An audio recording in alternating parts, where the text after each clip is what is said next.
What's up, everybody? This is Sea Lunch Sports. You're listening to Kennedy Curley. Hayden Clankhammer's over here with your Get Your Shot Together shirt, and Ian is on the other screen. Also, we have a guest. This is Matt. Yep, Matt. So he's not in the screen too much. You might need to move the screen a little bit unless you just want him out. Being a hog. Sweet. Well, last night we had the NBA awards ceremony where Giannis Antetokounmpo won MVP, Luka Doncic won Rookie of the Year. You had Rudy Gobert Hayden, shut up. I don't want to see that again. Rudy Gobert got Defensive Player of the Year. Lou Williams got the Sixth Man of the Year again, and then the last one was Most Improved. What did you say? Most Improved. Most Improved, Pascal Siakam. So to start things off, let's talk about if there were any sort of misses in the MVP award, not an MVP, just overall awards. Did they get it right? What are your reactions? Go ahead, Mr. List. Oh, you want me to go? Sure. First of all, he called me Mr. List. Look at my list.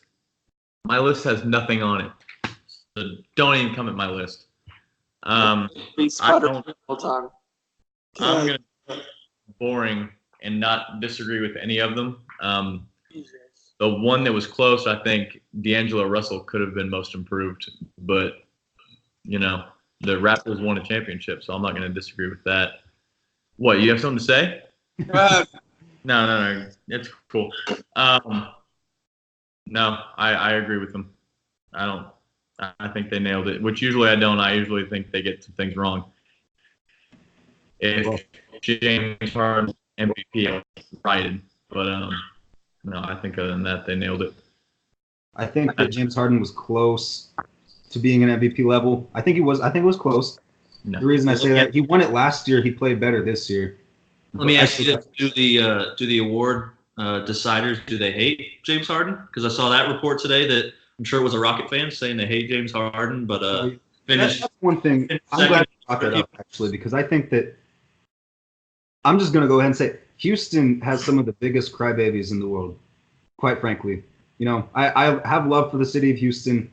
The Rockets fans, y'all really need to get over yourself because it's James Harden.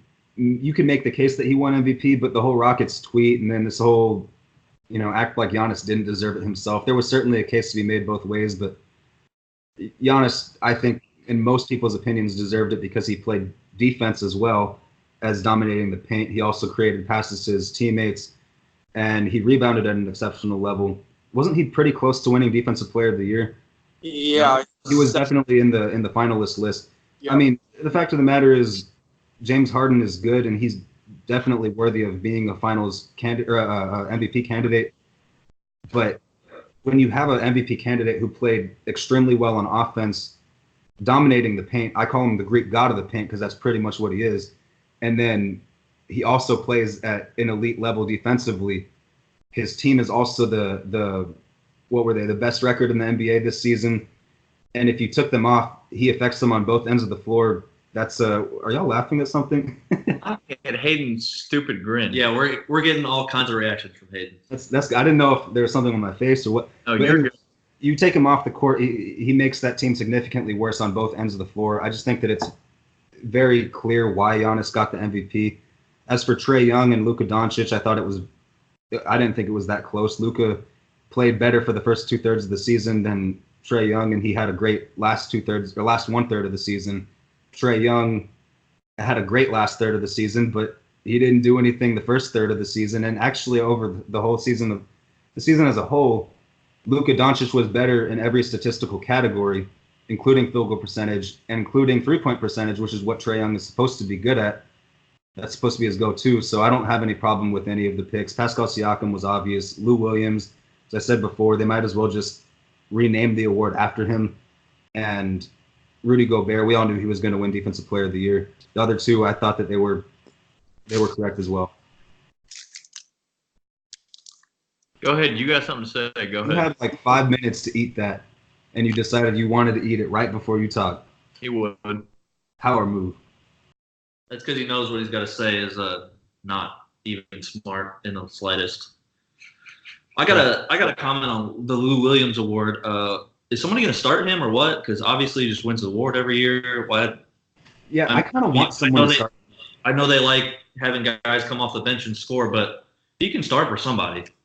So I don't understand that. Is it because he can't defend? I don't understand why he doesn't get a starting nod somewhere. That's a good question. Honestly, he might even be their best player right now, at least after Tobias Harris was traded. And so I do kind of wonder why he's coming off the bench right now when he's possibly their best offensive player, at least. I guess Gallinari was up there, but I don't know. I don't know. Done? Turn. Yeah, go ahead. We're waiting on you. Okay, I was just making sure. Giannis deserves to win MVP. It shouldn't have been close. Anyone who says Harden doesn't watch basketball outside of Rockets games where he gets blown on and gets sent to the free throw line every single game, and yet they want to call him the MVP. And I agree, Kennedy. The tweet, that the Rockets made was very interesting. I think it would be very fun to see the Rockets actually get rid of Chris Paul and how well James Harden can do by himself. So Giannis deserved MVP. What's next? Rookie of the Year should have been Trae Young. It's not even close. I'm just kidding. As most of y'all know, That wasn't a funny joke. Many times, when LeBron retires, Luka's my go-to. That's because he's going to be the best player in the NBA when LeBron retires. Probably not, but I don't. probably not. Top 5, maybe you could argue. Yeah. Isn't Giannis still young? No. He's got 10 years of being great. Giannis is young. So yeah, I have no issue with Luka winning. He destroyed him like 98-2 in first place votes. Yeah, and those 2 votes were Trae Young's parents. All right. So yeah, I have no issue with that. The first issue I have is with Defensive Player of the Year, who I feel like they just give it to a big man just because they're a big man. This happened in 2012, 2013 when Marc Gasol won. And it happened again this year because I think both Giannis and Paul George I would rather have defending than Rudy Gobert. I think there's a lot of Brook Lopez basically turned into Rudy Gobert this year with a 3-point shot.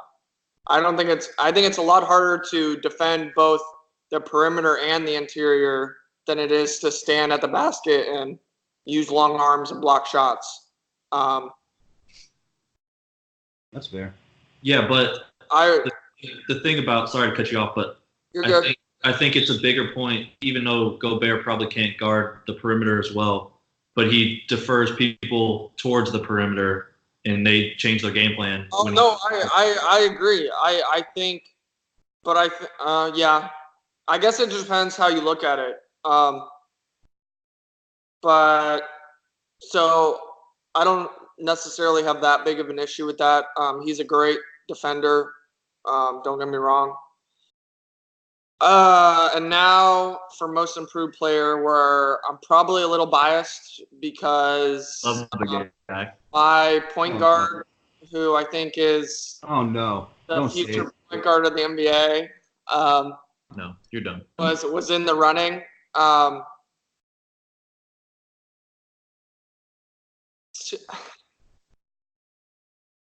You can't. Nope. You can't. Nope. You're wrong. Say it. Who are you going to say? I'm going to say De'Aaron Fox. De'Aaron Fox should have won most improved player. No. I thought you were going to say Lonzo Ball. I was about to stop. He's been talking about Lonzo Ball this whole past 2 weeks. Okay. I'm not that stupid. I'm not that stupid. That's good. I'm not that stupid. De'Aaron Fox not only played with much, much worse talent. In my opinion, I would argue he had a better year than Pascal Siakam did. It's a lot easier Pascal Siakam is going to be the next Draymond Green. Someone is going to pay him way too much money, and they're going to realize he's a bona fide role player. I hope the Lakers do it. I would be so very disappointed. So very disappointed. But anyway, I'm not as high on Pascal Siakam as everyone else is all of a sudden just because. You were in the playoffs, though. What? You were in the playoffs. I remember you talking him up. You asked me who my favorite Raptors player was outside of Kawhi, and I said Fred VanVleet. Yeah, I know you said VanVleet, but then outside of that, and I remember that you were talking about the playoff series, and you kept going back to Siakam. I think Siakam was obviously the second best player in the finals. In the finals, yes. In the finals, yeah. I think that's where a lot of the most recency bias is coming from. I don't have an issue with that. I think in my opinion, there's no doubt he was the most improved player of the season. No one knew who he was last year. And then he came along, emerged as the second best player on the team, and all of a sudden they're a championship team. I mean, obviously you can't take the playoffs into consideration, but I think that he's really only getting better, and I think that as just the name is most improved. I do think that De'Aaron Fox is better, but I think that from where Pascal Siakam started to where he is now is a little bit more impressive as far as improvement goes than De'Aaron Fox, who. How many minutes a game did Pascal play last year? What'd you say? How many minutes? None. He played some. He guarded LeBron in the playoffs. Yeah, but to your point on De'Aaron Fox, though, De'Aaron Fox dribbles the ball up every single time, so his stats are going to increase. And his team started off great and didn't even make the playoffs. So I think it was easier to give it to Pascal because of what his team did and how he helped his team. Let me pull up his stats real quick. Yeah, that's what I'm looking at right now. Okay, he actually shot surprisingly well from three. I didn't think he was that great of a three-point shooter in the finals, but he went from 22% last season to 37% this season.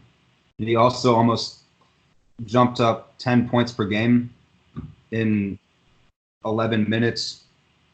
I think that he got notably better, but I do think that De'Aaron Fox also got notably better. I just think that Pascal Siakam is one of those guys that I don't think it was really that close. We just didn't know who he was a year ago. Now we know who he is, and not just because he went from, say, 3 points a game to 10, but from 7 to 17. That's actually pretty solid. No, I'm there with you. Looking at it now, I definitely see the where the argument comes from. Okay. Looking at his stats. That's good. Real quick, one thing I do want to say about this. None of us have talked about this, and I think some of social media has, but 4 of the 5 award winners, the main award winners, were from a different country. Giannis is from Greece, Rudy Gobert, France, Luka's from Slovenia, and then Pascal Siakam's from Cameroon. And one thing I noticed, this is one of my biggest takeaways actually, that got me thinking, where is the future of the NBA going?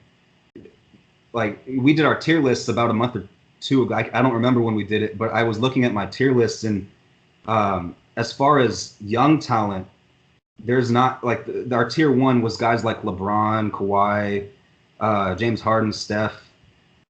Those guys are all either 30 or about to be 30 next season, or older. And you've got guys like Giannis, who's 24. Luka Doncic is 20 now, right? He just turned 20. What'd you say? He's still 19. Is he still 19? He's about to be 20 next season. The oldest of those award winners from a different country was 26. And then that doesn't even include guys like Joel Embiid, Jokic, Porzingis. And so I was looking at all these guys who are young foreign players, and it got me thinking, as far as foreign players go, we might actually be seeing guys coming in from other countries who are going to be the best players in the NBA. I think it's really cool. I am there with you. I think it puts a bigger impact on, or a bigger focus on, international scouting and all that stuff like that too. I mean, what's his face just went to Detroit, that kid from France who is super raw, but Simonic? Yeah, Sakau.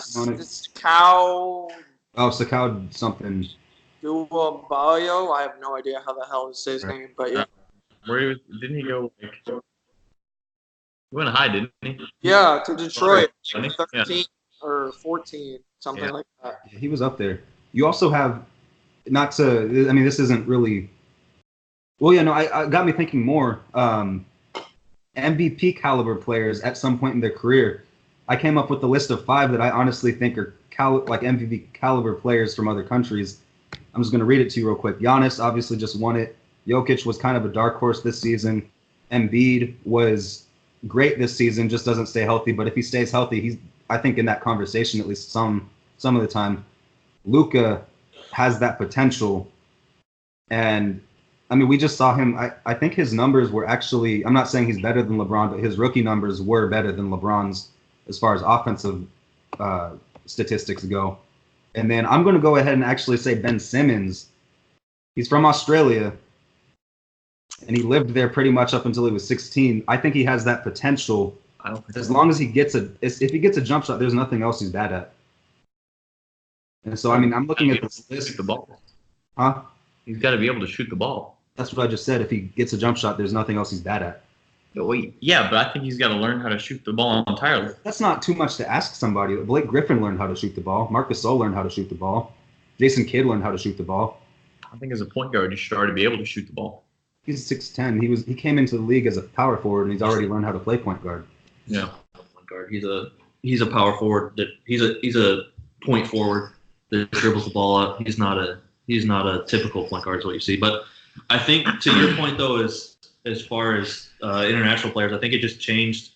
The game changed in how we look at the players. As far as now, we go based off potential more, and as far as skills, as far as just shooting and dribbling, is now you see basically all these guys that won, aside from maybe Lou Williams, and he's incredible with the ball, but they're all freakish athletes, and it's just hard to stop once they put it all together. Like Giannis, like Siakam, and even like Rudy Gobert, who wasn't even supposed to be that high of a pick what, like 27th or something. Yeah, so the game just changed in how we look at the talent and how these guys have evolved. Because even the guys that you named off, Giannis and Jokic, and all these guys are big guys that can shoot now and do more than just stand in the paint and turn around and dunk.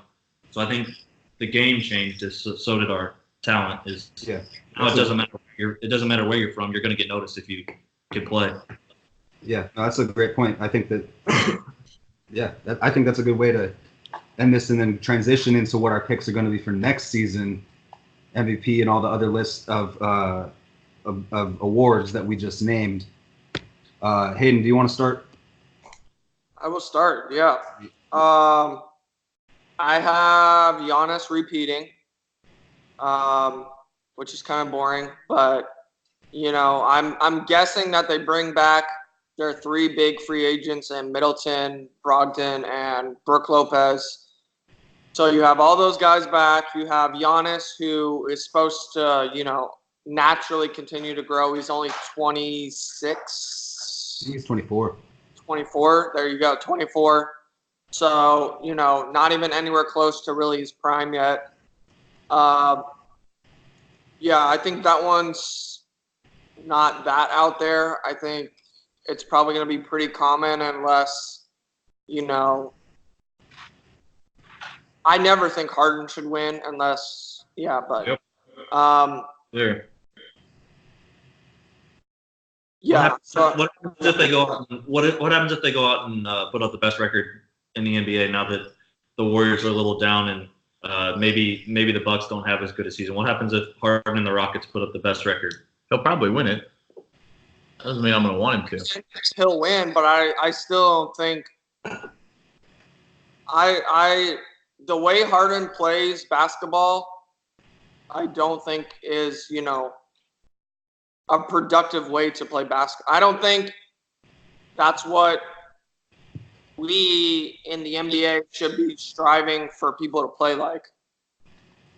Yeah. So that's my issue.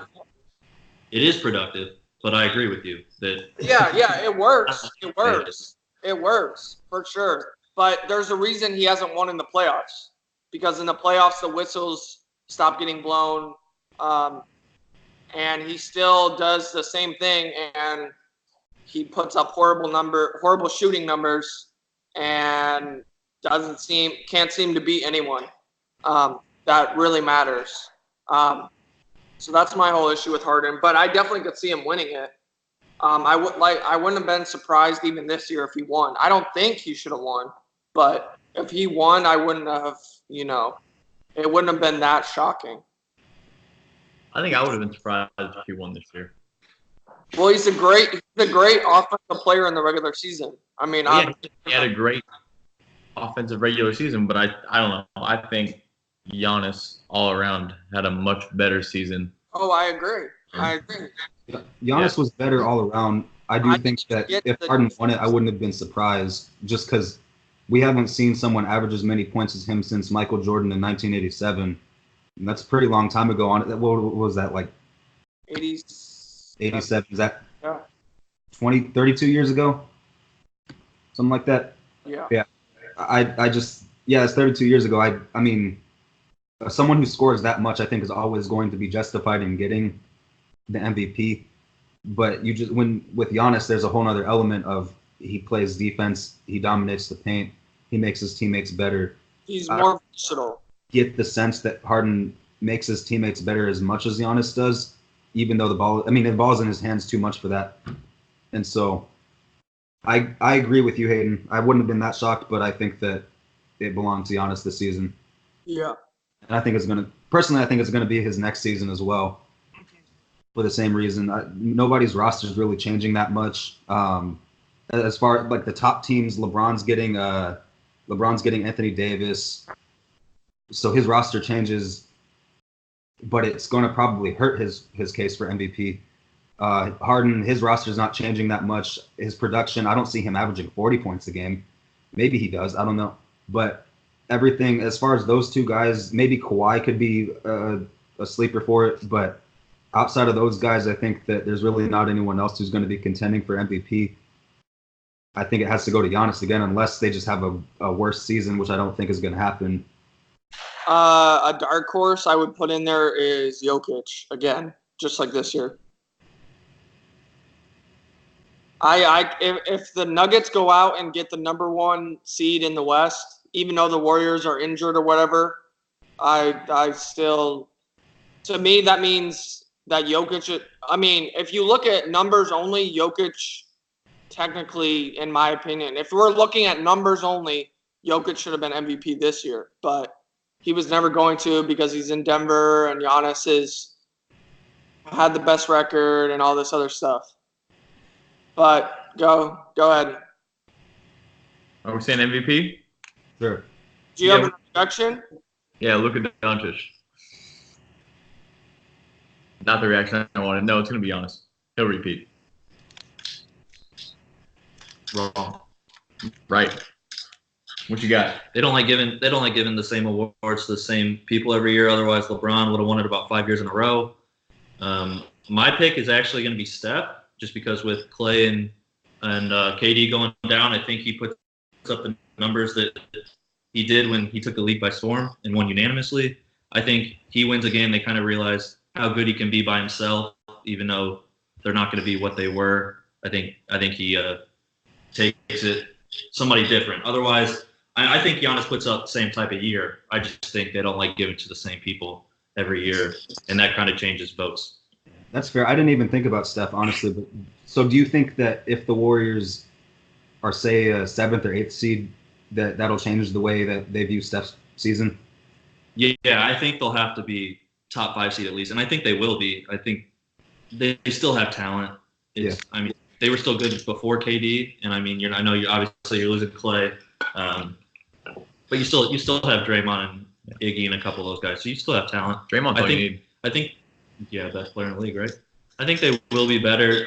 I don't like they'll be a 4 or 5 seed. I think. I don't think they'll be a 7 or 8, but I don't think they'll be 1. Obviously, you pissed him off. Yeah. That's fair. That's a good point with Steph. I didn't think about him, but what do we want to do next? Rookie of the year? Yeah. I think I have Zion. I don't think that there's really going to be a close. Maybe Ja Morant could make it close, but Zion didn't even have a bad game in college. He had 0 bad games. I just have a hard time seeing anyone beating him this season in Rookie of the Year. See, I love hearing that from a North Carolina fan since I'm a Duke fan. So, yeah, you guys shouldn't have really beat us because we didn't have Zion those 2 games. So the time that y'all did beat us, you only won by 1, so I don't think that can really negate the first 2 wins. But I just get my shot in. But he's a game changer. But I'm gonna go his teammate. I'm gonna go RJ. I think in New York, everybody talks about the Knicks. They love to. So I think since he, I know DSJ is there, but he's gonna be the scorer. So I think over Zion with Ja being close as well. Okay. Do you think that RJ will have a more successful career than Ja, or do you think that a lot of people are saying that Ja is going to be that he deserved the number 2 overall pick and he kind of climbed over him as the draft process was going?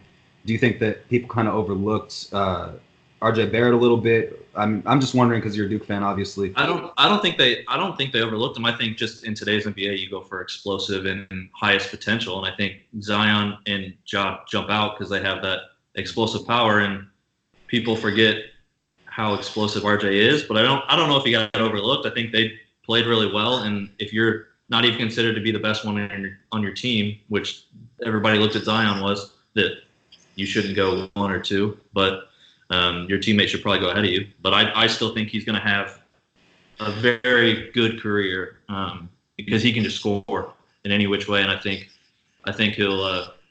he's great for today's NBA because I don't know what he can do defending because Zion can obviously defend multiple positions, but RJ can score, and that's the only thing that you need in today's NBA. Top 3 picks are loaded. We were talking about this a few days ago about how I was saying that I think I wouldn't be surprised if RJ ended up being the best player in this draft. If I had to pick somebody, I'd say it's Zion, just because that's a safe bet. But I think he's so effective with the ball in his hands, and he, like you were saying, he can score from anywhere. I think he could be the best player in this draft. Yeah, it's interesting actually. So I don't think he's going to be the best player in this draft. At first, I wasn't really all that high on him either. But what I will say is that the only reason I wasn't that high on him way back was because I didn't think he was that exceptional of a shooter from deep. And I still don't think that he had that great of a shooting season statistically. That's just the way it is. But I think that his shooting potential is just as high as Ja Morant, or probably higher than Ja and Zion's shooting potential. His mechanics looked fine. A lot of the time, honestly, my only issue with RJ Barrett's shooting was that he didn't get his legs into it enough. A lot of the time when he was the trailer and they passed it to him and he was getting his legs into the shot in the fast break, he made it. And those were the situations that I hated seeing him shoot it because I just knew that he was probably going to make it. In the NBA, if some elite shooting coach is training him, I think that he's going to be an offensive force, maybe better as a scorer than the other 2, but I think Zion's probably going to be the best player.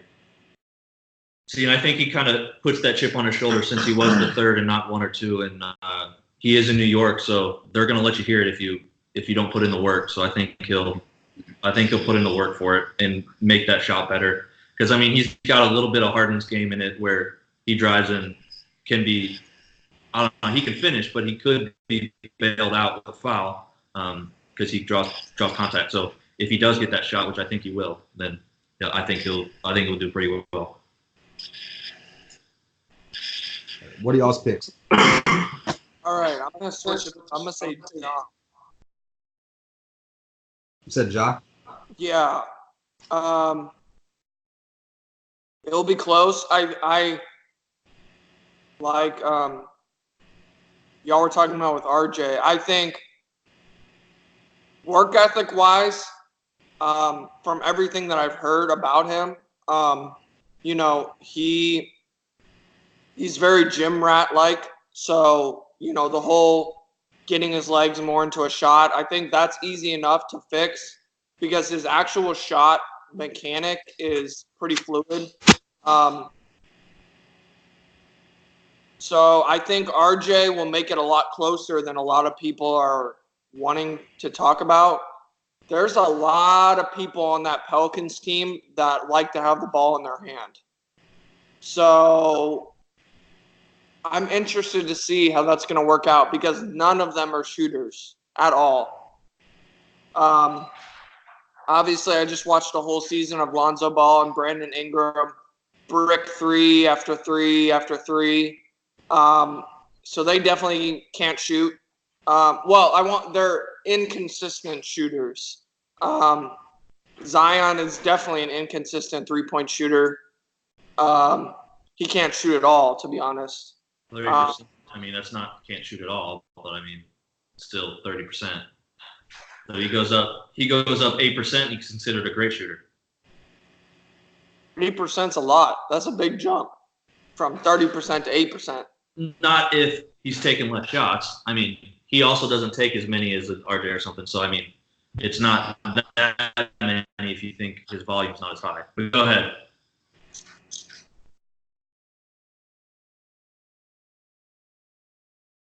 Not super behind Zion just coming in and all of a sudden leading the Pelicans to the playoffs. I think it's going to be a lot more difficult than people are making it seem like it's going to be. Everyone expects him to just come in and walk all over everyone. And honestly, I don't see that happening. But we'll see. We'll see. I have Ja. He's going to have the ball in his hands a ton, just like RJ. So I think really I'm going with Ja, but I wouldn't be surprised if it's any of those top 3 guys. All right, let's hear your pick. My pick is Zion, just because, he's a dominant force in college. He's not going to be as dominant in the NBA, but I think he's going to have a very good rookie season. But like you were saying, there is a lot of talent on that. Fucking roll your eyes at me. There's a lot of talent on that Pelicans team, so there's going to be a lot of places to disperse that ball and not enough possessions to make everybody happy. So they may not go through that entire season and keep everybody on the same page. Probably not going to be a very fluid team. But since Zion was the easy pick, and I thought all of you were going to take Zion, I took Michael Porter Jr. as my second pick, just because I remember seeing him coming out of high school, and I was really big on him. I wanted the Mavericks to target him, and then I still couldn't believe last year when he fell as far as he did. So I think once he gets healthy, he's had a year to feel the Ben Simmons effect and sit on an NBA roster and not touch the floor. And I think that helps a player out. They kind of learn the NBA protocol. So I think he'll come out and he'll play well. So I wouldn't be surprised if he won Rookie of the Year either. Yeah, that's fair. I thought about him. I think I even brought him up before we started recording this. You did. So I don't know if I influenced you or not. Maybe, I don't know. But joking aside, I do think that he has a better shot. You said, Matt, that he has 31 odds to win the Rookie of the Year. Yeah, 30-1 was his odds before the start of the year. Okay, and that's pretty low, right? Yeah, I mean, Zion was the overwhelming favorite. Okay, yeah. So I think that Michael Porter Jr. has a pretty good shot in my opinion for the same reasons. I think that he's capable of creating his own shot. He had the benefit of being able to sit and train with NBA, trainers for an entire season, learn the system for an entire season. And, we saw that work out for Blake Griffin. We saw that work out for Ben Simmons, 2 guys who sat out an entire season injured. And then I think, didn't Joel Embiid sit out an entire season? Did he win Rookie of the Year? I don't remember. Say he did, but I'm not sure. I don't remember. Regardless of whether he did or not, it certainly helped him because he came in and just destroyed. I don't think he would have done that his true rookie season. And so I could see that happening with Michael Porter Jr. But my pick is still Zion. And I'm actually really surprised and glad that we didn't all pick the same person because that would have been really, really boring. So yeah. So one more thing about Michael Porter Jr. is I think he would be a good pick, but I think it's going to be hard on his team because you got Jokic, you got Jamal Murray. Yep. They like to have the ball. So I think his role to start off is going to be an open shot, maybe because helping off of him. So I think, like to your point, Hayden, when you said Ja is going to have the ball more. And he should, but he's going to have the ball a lot more. It's just ball more than anything. Right. So I think it's going to be a lot easier to try to win Rookie of the Year before you know what your role is, I guess. Yeah. And even with RJ, that's why I wouldn't be surprised, like you said, he's going to have the ball.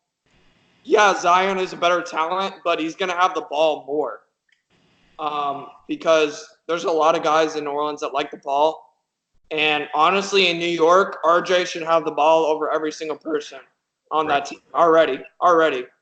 And along with that, I think Zion is more productive than RJ without the ball. People help off of him and things of that nature. So I think he's more productive off the ball. So, I mean, that could be for her or against him. So it's just however you want to look at it, I guess. I agree. Moving on to what do we want to do? Most improved player. I think that's a good one. Hayden, you might actually like my pick. I kind of just dogged on him a few minutes ago, but my most improved is going to be Lonzo Ball and part of this is actually, so you think he's really good. I'm not actually that big of a fan of his offensive game. Really good. I said he's a decent NBA point guard. You would have rather have had him below average than Kuzma. Yes, I would rather have. I thought that was a little bit of a stretch, but I'm not going to laugh at it. I think that you have reasons to believe it, and there's probably valid reasons. I just think that Lonzo Ball didn't shoot the ball all that well either of his first 2 seasons. Free throw percentages are horrible. And defensively, he's good. He's good at passing. As a scorer, I think that he's really bad. But I think that this is the season that he gets things at least relatively together. I don't see him shooting, 30% or 40% from free throw. I don't see him doing that. I think that his three-point percentage is going to get better. And I think that the change of scenery from Los Angeles, where it was pretty much LeBron's team, and I don't think they ever really gave him a shot to be a primary ball handler, to him going to New Orleans, I think that him and Zion are going to have a really good fit with each other. And I'm just dreaming of the alley-oops. No shooting. I couldn't hear what you said. I said no shooting. Yeah, maybe Lonzo Ball changes it this year. I don't know. All I'm saying is that I think that his shot has at least improved as far as three-point shooting from rookie to sophomore season. I think this year it takes another jump, and I think that his role is going to be a lot better in New Orleans than it is going to be than it was in Los Angeles. So he's my pick for most improved. I want to hear one of y'all's thoughts. Valid reasons. Yeah, valid reason. I just am not a Lonzo Ball fan. No. So I maybe if the whole family shuts up and he just gets to work, but I'm not a Lonzo fan. A point guard, I don't know. For as much as he tries to shoot, he's not good. So I don't think it. I don't see that happen. I mean, most improved is his best chance because I don't. Yeah, I don't think he's going to be an all-star. So I mean, yeah. I think that he's going to be a very solid player, though, with improved shooting, improved assist numbers. Probably his defense, I think, is really solid already, and I think that his numbers are just going to jump. I also don't think we're going to see a Pascal Siakam type of situation where we didn't know who the person was, and then he came and shined with 17 points a game. I think this year's going to. We could. I mean, obviously, if that's the case, we don't know who they are right now, so we wouldn't be able to predict them. But that situation is generally kind of rare, and so I'm kind of picking someone who I think is okay right now, but I think that they could be really good this season, and that's Lonzo Ball for me. I disagree with you for the same reasons we were saying. Zion's chances at winning Rookie of the Year were hurt. I think there's too many players that want to touch the ball on that team for him to have that big of an impact. I think there are a lot of other young, talented players that are probably going to step up this year. And I don't think there's enough room for Lonzo to have a better shot than the rest of them.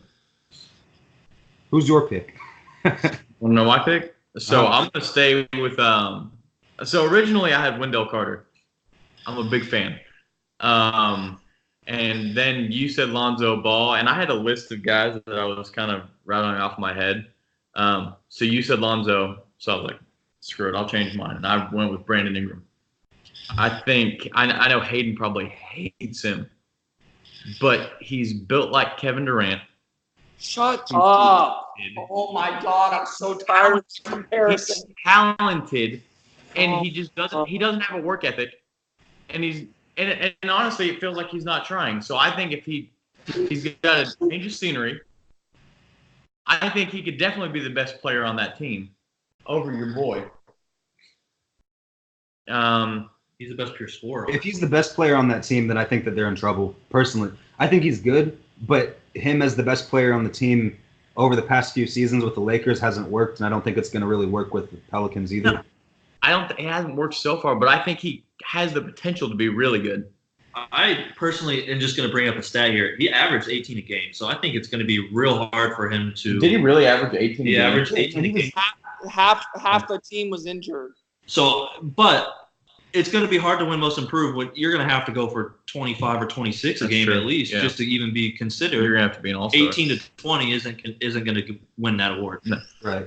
So I think numbers wise, no, but as far as carrying a team, if he gets more leadership, he could become a more scorer because they are lacking some. Yeah. I mean, like we were just talking about that. So your thoughts not awful. But. Out of the entire 5 years that I've known you, that is the worst pick I've ever heard you make. You're not even a Lakers fan. What? You're not even a Lakers fan. Lakers fans like Brandon Ingram. If I was a Laker fan, I'd be agreeing with you. Wait, Hayden, do you not like Brandon Ingram? No, I get into it with Lakers people all the time about that, like, you know. Let's hear why. Why don't you like him? Because I think if we were playing in the 2000s, I think that's a much different type of. He did the whole Jason Tatum thing. He worked with Kobe, and now all of a sudden he's in love with contested mid-range jump shots. He can't really shoot the three well.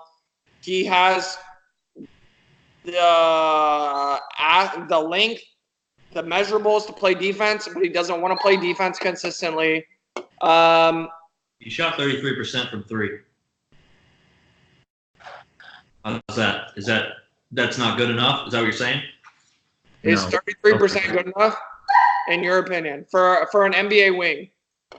No. I mean, if you're a back-to-the-basket type player, it might be good enough. But I'm saying, is he considered a bad shooter because he shoots 33%?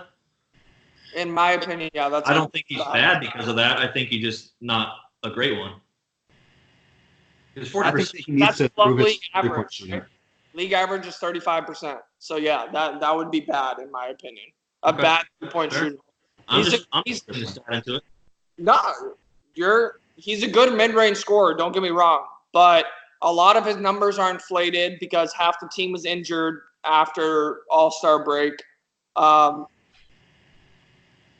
Yeah, I just sit there for 2 entire months and watch him put up inflated numbers and not play defense, even though he's 6'9" and has the measurables of Kevin Durant. I would never, ever, ever compare him to Kevin Durant. Yeah, it really pissed me off. I'm so tired. I didn't compare him to Kevin Durant. I said body type. I know. I'm talking. You asked me about me being a Lakers fan. No, Lakers fans literally will go on Twitter and say he is compared to Kevin Durant.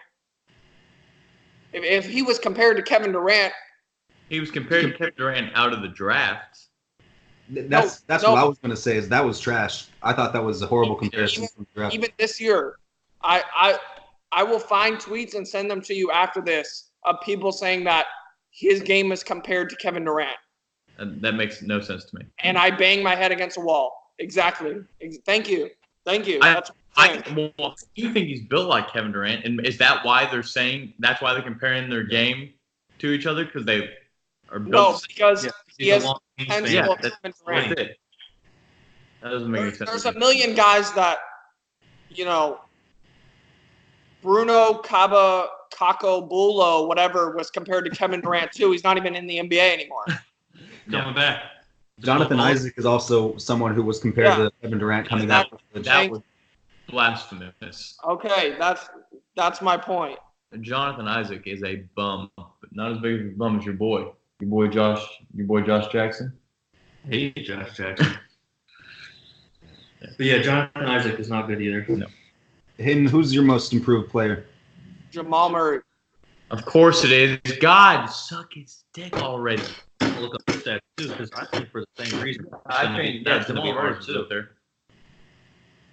Jamal Murray has gotten better every year, so that's the only case working against him. 18. Yeah, I know. 18 and 5 assists while shooting 37%. And can you really? He plays for the Nuggets. Can you really be the most improved player? You were already one of the second best player on the number 2 seed. That's going to be really tough. What if he comes? Yeah, I mean, in my opinion, to be most improved, he's going to have to be an MVP consideration. Yeah. If he's an All-Star next year, does he win most improved? I don't think so. No, so that's probably expected. What do you shoot from the field this year? I don't think 43%. Hang on. What do you shoot? 44. 44%, which is actually a step down from the year before. Yeah. A lot of his overall efficiency was down.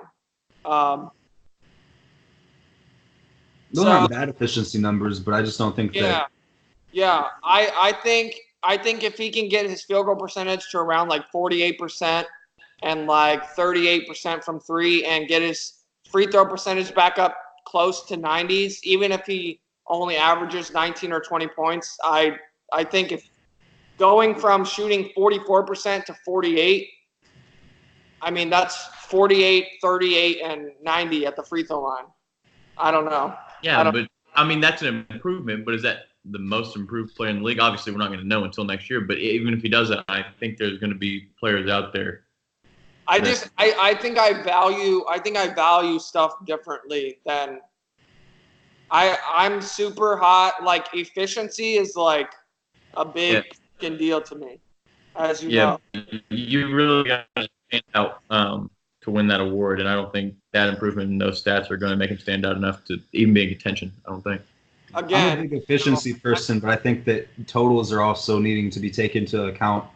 And for me, he's going to have to average at least 24, 25 points a game and probably up his assist by up to like the 7-ish area for me to really consider him as most improved. Jokic is the playmaker for sure. Yeah. So again, mine is as you and Ian both know, 2 of my picks were very very biased. Very biased. Yeah.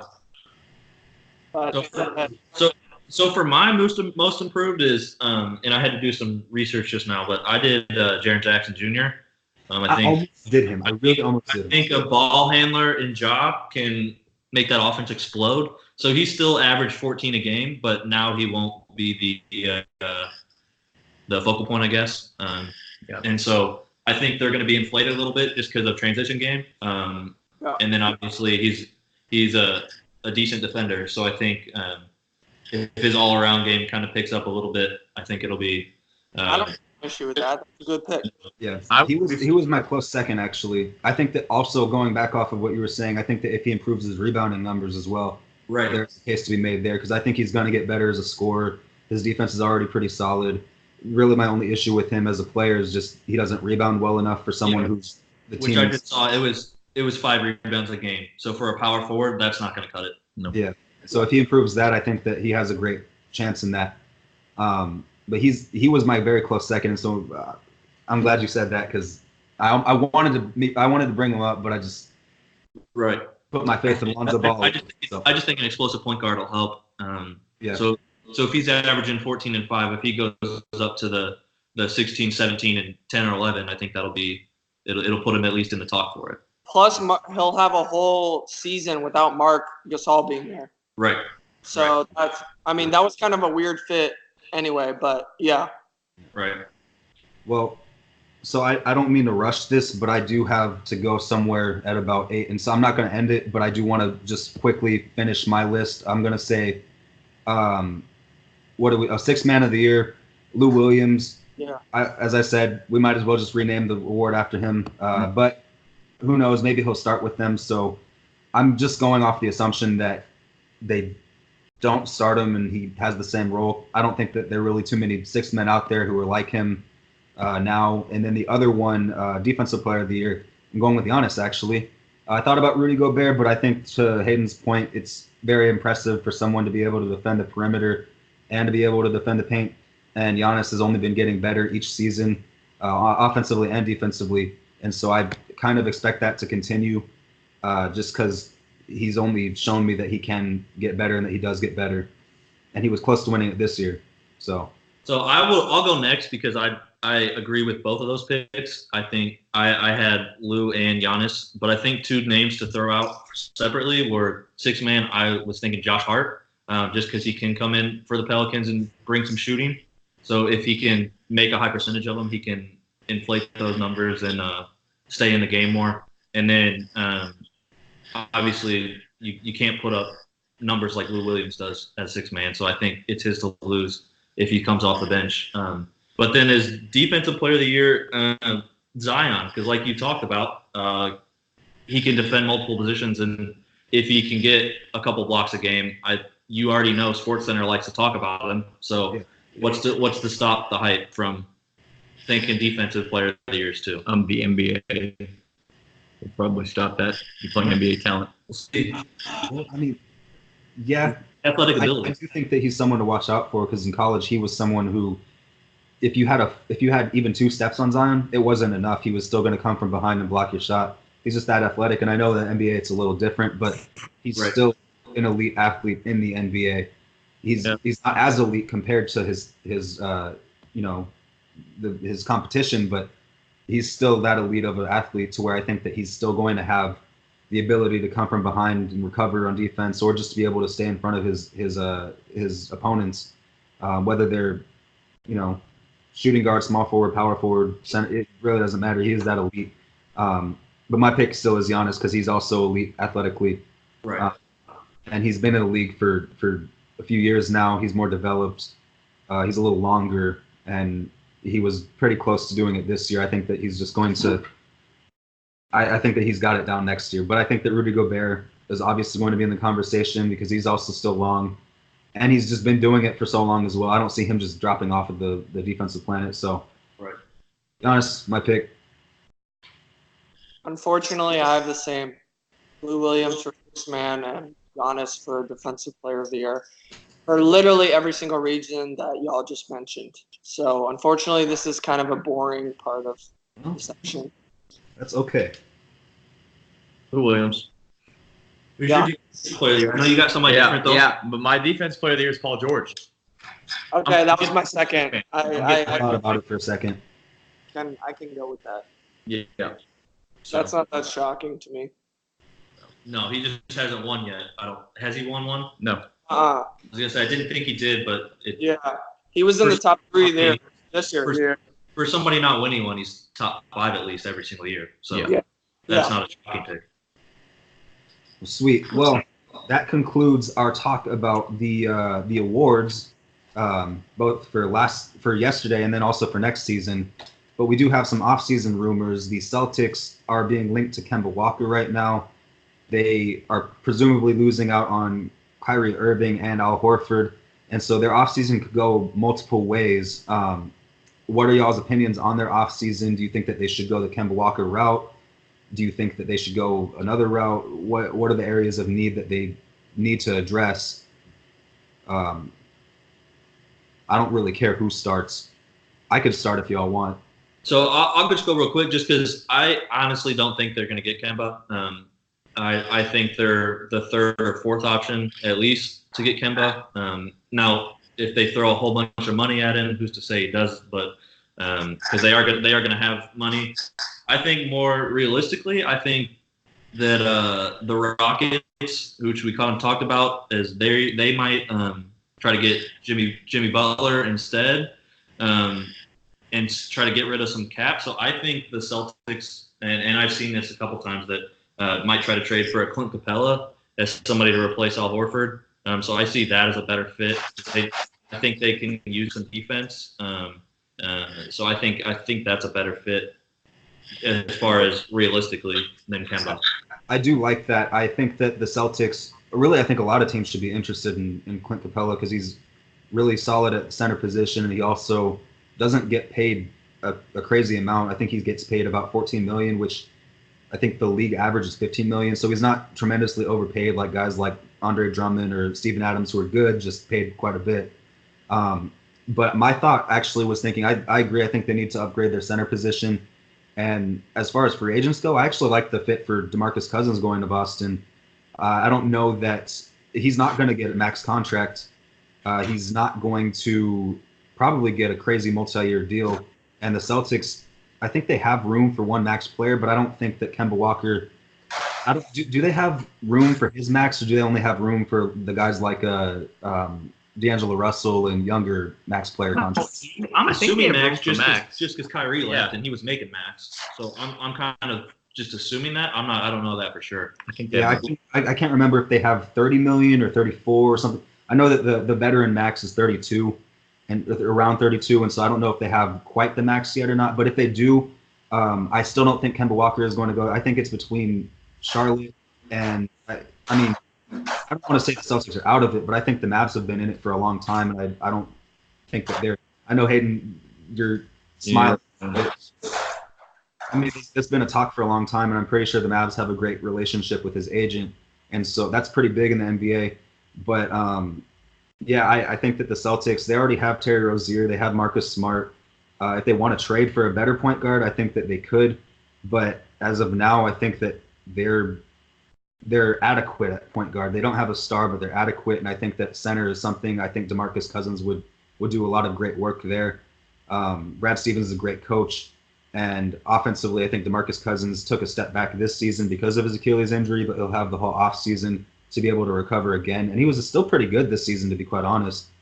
So I think that he'd be a great fit for them, and he'd be I wouldn't be surprised if that was a route they do go, because they always kind of fly under the radar with guys that you don't really expect them to, and no one's talked about them getting DeMarcus Cousins. So that's kind of the route that I think they should go. We mentioned this the other day, but we didn't end up posting the podcast for technical issues. What was it? Oh yeah, I liked the pick of who did they get? How do you say it? Romeo Langford. They got Romeo Langford, or Romeo, as Ian says. And you said that's how his name is pronounced, right? Romeo. Yeah, Romeo. Yeah, so, I mean, I like that pick for them. I think that they're getting scorers, and I think that DeMarcus Cousins is also another scorer that they're going to need, especially in the interior. So that's my kind of route for them. Maybe they get a Patrick Beverly or something if they can afford it, but we'll see where they go with point guard. I think they need a center. And I think they have to save money to try to plan for the future. That I don't think they really should dump a whole bunch of money into somebody that isn't a max player, because Jaylen Brown and Jason Tatum and all these guys are going to be free agents eventually. And you're going to need money. They're going to need something because they are mostly young, but that means that they're going to be old at the same time. So. Mm-hmm. Yeah, that was going to be my point, is that they need help on the defensive side of the ball, one, and two, they've got all this young talent, and you're going to have to pay up eventually. I know at the beginning they're going to be restricted, but you're going to have this young talent, and people are going to be throwing money at them, because that's what they do now. You've got these young players that don't necessarily deserve the max, but they're going to get it regardless, just because that's where the NBA is going. Harrison Barnes type. The Reggie Jackson type. Yeah. So I think the Celtics need to, I think, so we all can agree that Kyrie Irving's going to be gone. I remember hearing that Terry Rozier said he doesn't want to play in Boston. It's restricted, yeah. So, I mean, you need help at guard, but I don't think that throwing all that money at Kemba Walker when you have needs elsewhere is going to be your smartest decision, especially when you're going to have to cough up all that money in a few years. I agree 100%. And the other day when we were on here, Kennedy, I was talking about DeMarcus Cousins to the Celtics. Did you say that? Sorry, huh? I was talking out loud. I just didn't remember you saying that, but that might have been where I got the idea. So what did you say? I'm not questioning you. Sorry. You cut out. Oh, I did? Yeah. Okay, I said, did you say that? Because I didn't remember, but I was. We talked about it when we were talking about guys that they should go after to replace Al Horford. Okay. But now that, also they need help at guard, but I think it's easier to find guards that can play off the ball, which is what I think they need, because Jason Tatum is a lot better when he's a number 1 option than trying to play a number 2 or number 3 even. Like this year when there was all that, dispute over who has the ball, all that other type of stuff. So I like Boogie going there just to, on a 1-year deal, another 1-year prove it deal, because I think it's a lot easier to find, capable guards than it is someone that can make an impact scoring the ball inside.